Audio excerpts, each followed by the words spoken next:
नमस्कार। आकाशवाणी जयपुर अजमेर से प्रस्तुत हैं प्रादेशिक समाचार।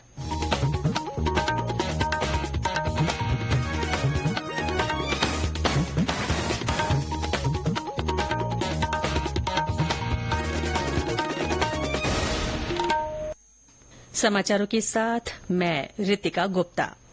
संसद का बजट सत्र आज से शुरू हो गया है। 12 अगस्त तक चलने वाले इस सत्र में 16 बैठकें होंगी। वित्त मंत्री निर्मला सीतारमण आज वित्तीय वर्ष 2023-2024 का आर्थिक सर्वेक्षण प्रस्तुत करेंगी। वहीं कल केंद्रीय बजट 2024-2025 पेश किया जाएगा। प्रधानमंत्री नरेंद्र मोदी ने कहा है कि कल पेश किए जाने वाला बजट अमृतकाल का महत्वपूर्ण बजट होगा। उन्होंने कहा कि ये बजट सरकार के इस कार्यकाल के 5 वर्ष की दिशा तय करेगा और ये 2047 के विकसित भारत अभियान के सपने की नींव बनेगा। संसद के बजट सत्र से पहले संसद से बाहर संवाददाताओं से बातचीत में श्री मोदी ने कहा कि लोकसभा चुनावों में देश की जनता ने फैसला दे दिया है और सभी राजनीतिक दलों को मिलकर अगले 5 वर्ष के लिए देश के लिए खड़ा होना चाहिए। श्री मोदी ने कहा कि बजट सत्र देश की लोकतंत्र यात्रा का महत्वपूर्ण गंतव्य बनेगा। शिक्षा मंत्री धर्मेंद्र प्रधान ने कहा है कि नीट यूजी पेपर लीक का देशभर में केवल एक मामला पटना में सामने आया है। उन्होंने कहा कि सीबीआई मामले की जांच कर रही है और ये मामला सर्वोच्च न्यायालय में विचाराधीन है। आज लोकसभा में प्रश्नकाल के दौरान पूरक प्रश्नों का उत्तर देते हुए उन्होंने विपक्ष के इन आरोपों का खंडन किया कि देश में पेपर लीक की घटनाएं बार बार सामने आई हैं। इससे पहले विपक्ष के नेता राहुल गांधी ने ये मामला उठाते हुए आरोप लगाया कि देश की परीक्षा प्रणाली में बहुत गंभीर समस्या है। उन्होंने कहा कि देश में लाखों विद्यार्थी परीक्षाओं और अपने भविष्य को लेकर चिंतित हैं। स्कूली शिक्षा और साक्षरता विभाग आज से शिक्षा सप्ताह मना रहा है। 28 जुलाई तक चलने वाले सप्ताह का उद्देश्य राष्ट्रीय शिक्षा नीति 2020 के शैक्षणिक सुधारों को विद्यार्थियों, शिक्षकों और अभिभावकों तक पहुंचाना है।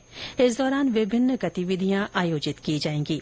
इधर भरतपुर में शिक्षा सप्ताह के तहत जिले के 966 प्राथमिक, उच्च प्राथमिक और माध्यमिक विद्यालयों में कक्षा 3 से 12वीं तक के बच्चों के मानसिक तनाव को दूर करने के साथ ही उनमें शिक्षा के महत्व की जानकारी देने के उद्देश्य से अलग अलग कार्यक्रम किए जाएंगे।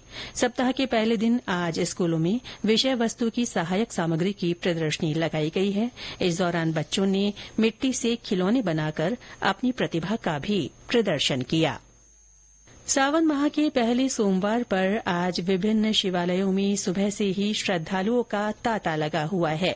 जयपुर के ताड़केश्वर और झारखंड महादेव मंदिर में भगवान शिव का विशेष अभिषेक किया जा रहा है। सवाईमाधोपुर के शिवाड़ स्थित घुश्मेश्वर महादेव मंदिर में आज से सावन महोत्सव शुरू हो गया है। महीने भर तक चलने वाले महोत्सव के तहत विभिन्न पूजा, अभिषेक और अन्य धार्मिक तथा सांस्कृतिक कार्यक्रम होंगे। पाली के सोमनाथ मंदिर में भगवान शिव का फूल, धतूरा और बिल्व पत्र से विशेष श्रृंगार किया गया है।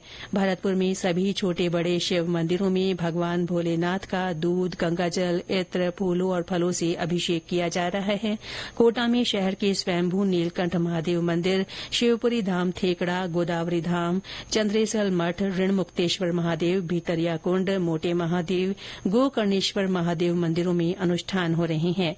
जैसलमेर में सोनार दुर्ग स्थित रत्नेश्वर महादेव मंदिर में अल सुबह महादेव का अभिषेक किया गया। दौसा के प्रसिद्ध नीलकंठ महादेव मंदिर में श्रद्धालुओं की भीड़ के कारण मेले जैसा माहौल नजर आ रहा है। सावन की शुरुआत के साथ ही कावड़ यात्राएं भी शुरू हो गई हैं। प्रदेश में विभिन्न स्थानों पर फिर से सक्रिय हुए मानसून के कारण पिछले 24 घंटों में पूर्वी राजस्थान में कुछ स्थानों पर और पश्चिमी राजस्थान में कहीं कहीं हल्की से मध्यम बारिश हुई। चित्तौड़गढ़ और टोंक में कहीं कहीं भारी वर्षा दर्ज की गई। मौसम विभाग के अनुसार सबसे ज्यादा 71 मिलीमीटर बारिश चित्तौड़गढ़ के निम्बाहेड़ा और टोंक के निवाई में रिकॉर्ड की गई। जोधपुर के बिलाड़ा में 56 मिलीमीटर पानी बरसा।